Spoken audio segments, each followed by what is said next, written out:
पाठ 1 प्रकृति की सीख। फूलों से नित हंसना सीखो, भौरों से नित गाना। तरु की झुकी डालियों से नित सीखो शीश झुकाना। सूरज के किरणों से सीखो जगना और जगाना। लताओं और पेड़ों से सीखो सबको गले लगाना। दीपक से सीखो जितना हो सके अंधेरा हरना। पृथ्वी से सीखो जीवों की सच्ची सेवा करना। जलधारा से सीखो आगे जीवन पथ पर बढ़ना। और धुएं से सीखो हरदम ऊंचे ही पर चढ़ना।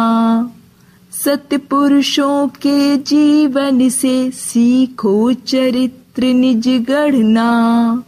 अपने गुरु से सीखो बच्चों उत्तम विद्या पढ़ना। पाठ 2 हथेली पर बाल। एक दिन बादशाह अकबर का दरबार लगा था। बादशाह राज सिंहासन पर विराजमान थे। दरबारी अपने अपने आसनों पर बैठे थे।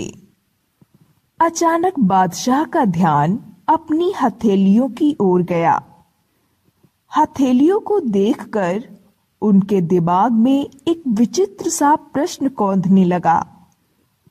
बादशाह ने बीरबल को अपनी हथेलियां दिखाते हुए पूछा, बीरबल, यह बताओ कि शरीर के दूसरे अंगों की भांति मेरी हथेलियों पर बाल क्यों नहीं उगते?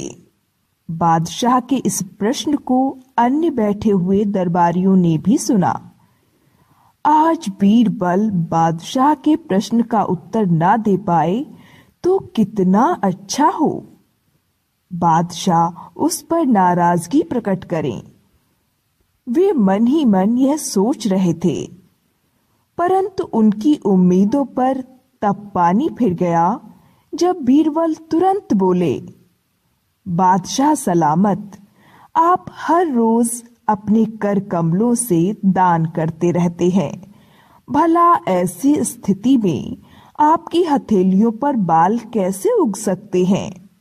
अपनी प्रशंसा किसे अच्छी नहीं लगती। बादशाह के चेहरे पर खुशी की लहर दौड़ गई। थोड़ी ही देर में उन्होंने अपनी प्रसन्नता को दबा लिया। वे कुछ क्षण सोचकर बोले, किंतु बाल तो तुम्हारी भी हथेली पर नहीं है बीरबल, ऐसा क्यों? बीरबल ने हाजिर जवाबी का परिचय देते हुए कहा, जहां पनाह, इसका कारण तो अत्यंत स्पष्ट है। आप जो सहृदयता एवं उदारता से दान देते हैं उसे मैं इन्हीं से ग्रहण करता हूं। फिर भला मेरी हथेलियों पर बाल कैसे उग सकते हैं? बादशाह अकबर बीरबल के इस उत्तर से प्रसन्न तो हुए, परंतु पूरी तरह से संतुष्ट नहीं थे। उनके चेहरे से लगता था कि वे कुछ और पूछना चाहते हैं। बादशाह ने तभी तीसरा प्रश्न पूछा, बीरबल, बाल तो किसी भी दरबारी की हथेली पर नहीं है, इसका क्या कारण है? यह सवाल सुनते ही बीरबल बोले, जहां पनाह, आपके दरबारियों की हथेलियों पर बाल उगते तो हैं, परंतु उनका ईर्ष्या भाव उनकी हथेलियों की हजामत करता रहता है। बीरबल का यह उत्तर सुनकर दरबारी जो पहले ही जले भुने बैठे थे, ईर्ष्या की आग में वे और भी अधिक जल उठे। शायद बादशाह बीरबल के इस जवाब की असली चोट को पूरी तरह समझ नहीं सके। वे उनकी ओर देखते ही रह गए। बीरबल को अपनी बात पूरी तरह स्पष्ट करने का मौका मिल गया। उन्होंने कहा, जहां पनाह, आप मुझे उदारता पूर्वक दान देते हैं, यह भला दूसरे दरबारियों को क्यों अच्छा लगेगा? वे ईर्ष्या द्वेषवश हाथ मलते रहते हैं, इसलिए उनकी हथेलियों के बाल झड़ जाते हैं। बीरबल का यह हास परिहास पूर्ण उत्तर सुनकर बादशाह अकबर खिलखिलाकर हंस पड़े। बेचारे दरबारियों की कुछ न पूछो, उनके चेहरे मुरझा गए, वे हाथ मलते रहे। पाठ 3 चंद्रशेखर आजाद। काशी के जिला मजिस्ट्रेट की अदालत में बहुत भीड़ थी। कारण था एक 15 वर्ष का बालक जिसके हाथ में हथकड़ी लगी थी और मुख पर स्वाभिमान, निर्भीकता और आत्मविश्वास के भाव थे। 4 सिपाही उस बालक को बड़ी सतर्कता से अदालत लाए थे। अदालत पहुंचकर बालक की हथकड़ियां खोल दी गईं। मुकदमा शुरू हुआ।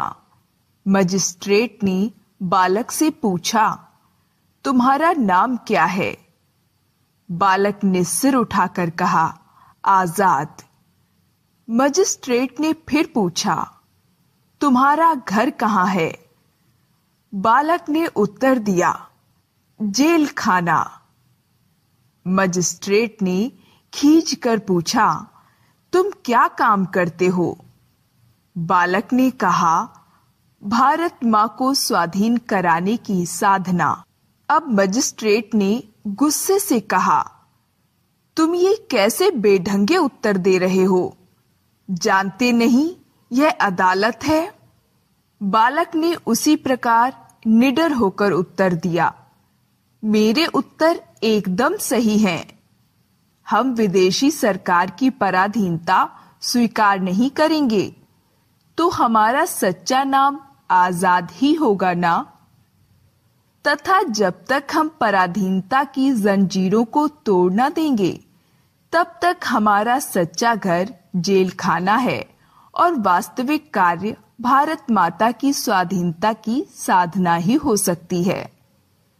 मजिस्ट्रेट ने झल्लाकर पूछा, क्या तुमने सिपाही पर हमला किया था? बालक ने उत्तर दिया, हाँ, क्योंकि सिपाही सत्याग्रहियों को बूट की ठोकरें मार रहा था और गालियां बक रहा था। मजिस्ट्रेट ने आदेश दिया, इसे ले जाओ और 15 कोड़े मारकर छोड़ दो। कोड़े खाकर जब बालक जेल से बाहर निकला तो उसका शरीर लहूलुहान था। जहां जहां कोड़े लगे थे वहां से खून बह रहा था, लेकिन बालक शांत और दृढ़ था। जेल के फाटक के बाहर बहुत से लोग उसकी प्रतीक्षा कर रहे थे। उन्होंने उसे फूल मालाओं से लाद दिया। उस बालक का नाम चंद्रशेखर था, लेकिन इस किस्से के बाद उसका नाम चंद्रशेखर आजाद पड़ गया। यही चंद्रशेखर आजाद आगे चलकर हिंदुस्तान सोशलिस्ट रिपब्लिकन सेना के प्रधान सेनापति बने। उन्होंने क्रांतिकारियों के एक विशाल दल का गठन किया, जिसमें सरदार भगत सिंह, सुखदेव, राजगुरु, बटुकेश्वर दत्त जैसे सदस्य थे। चंद्रशेखर आजाद का जन्म 23 जुलाई 1906 को मध्य प्रदेश के झाबुआ जिले के भाबरा नामक ग्राम में हुआ था। इनके पिता पंडित सीताराम तिवारी उन्नाव जिले के बदरका नामक ग्राम के निवासी थे। जीविका के लिए वे भाबरा पहुंच गए थे। उस समय उन्हें 8 रुपए मासिक वेतन मिलता था। इसी से उन्हें अपने परिवार का पालन पोषण करना पड़ता था। इसलिए आजाद का बचपन निर्धनता में बीता। 14-15 वर्ष की आयु में वे पढ़ने के लिए काशी आ गए और छोटी सी कोठरी लेकर संस्कृत पढ़ने लगे। सन 1921 में जब काशी में असहयोग आंदोलन चला, तो चंद्रशेखर आजाद ने भी उसमें भाग लिया। महात्मा गांधी पर उनकी अपार श्रद्धा थी, किंतु शांत सत्याग्रहियों पर होने वाले अमानुषिक अत्याचारों को उनका हृदय सहन न कर सका। महात्मा गांधी ने चौरी चौरा हत्याकांड के बाद असहयोग आंदोलन स्थगित कर दिया। चंद्रशेखर और उनके साथियों के मन में यह बात बैठ गई कि अहिंसा द्वारा जन जागरण तो किया जा सकता है, लेकिन विदेशी सरकार को अपने देश से निकाला नहीं जा सकता। अतः सरकार को आतंकित करने के लिए उन्होंने क्रांतिकारी आंदोलन छेड़ दिया। सारे देश में क्रांतिकारियों की गुप्त सभाएं होने लगीं। स्थान स्थान पर ऐसे नौजवानों के दल बनने लगे जो देश के लिए अपनी जान हंसते हंसते दे दें। इन सब दलों को संगठित करके हिंदुस्तान रिपब्लिकन सेना का संगठन किया गया। दल के पास अपना पैसा नहीं था, इसलिए 9 अगस्त 1925 को रामप्रसाद बिस्मिल के नेतृत्व में काकोरी के पास एक गाड़ी को रोककर सरकारी खजाना लूट लिया गया। इस घटना को काकोरी कांड का नाम दिया गया। इसमें आजाद भी शामिल थे। इस सिलसिले में रामप्रसाद बिस्मिल, ठाकुर रोशन सिंह, अशफाक उल्ला खां तथा राजेंद्र नाथ लाहिड़ी को फांसी की सजा दी गई। जेल में घोर यातनाएं सहने के बाद भी उन्होंने अपने फरार साथियों का भेद नहीं बताया और हंसते हंसते फांसी के तख्ते पर झूल गए। उधर चंद्रशेखर आजाद पुलिस के हाथ नहीं लगे थे और वेश व नाम बदलकर जगह जगह घूम रहे थे। भगत सिंह और बटुकेश्वर दत्त को असेंबली में बम फेंकने के सिलसिले में गिरफ्तार कर लिया गया था। इसके बाद आजाद के और भी साथी गिरफ्तार हो गए। अपने प्रमुख साथियों के गिरफ्तार होने पर दल के पुनर्गठन और आंदोलन को आगे बढ़ाने का पूरा भार आजाद पर आ गया। इसी कार्य के लिए उन्हें इलाहाबाद जाना पड़ा। 27 फरवरी 1931 को इलाहाबाद में जब वे अल्फ्रेड पार्क में बैठे हुए थे, तब एक विश्वासघाती की सूचना पर पुलिस का एक बड़ा दल वहां आ गया। पुलिस के घेरे से बच निकलने का कोई उपाय न देखकर वे एक विशाल वृक्ष की आड़ में खड़े होकर अपने रिवॉल्वर से गोलियां चलाने लगे। यह लड़ाई लगभग 1 घंटा चली। आजाद की गोलियों से पुलिस के कई सिपाही घायल हुए। जब उनके पास केवल 1 गोली बची, तब उसे उन्होंने स्वयं अपनी कनपटी पर दाग लिया और सदा के लिए अमर हो गए। चंद्रशेखर आजाद जीते जी पुलिस के हाथ नहीं आए। वह वीरता की मूर्ति थे। जहां उन्होंने वीरगति प्राप्त की थी, वहीं उनकी मूर्ति लगाई गई है। मूर्ति के निकट ही आजाद पुस्तकालय है, जहां पर वीर स्वतंत्रता सेनानियों की जीवन गाथाएं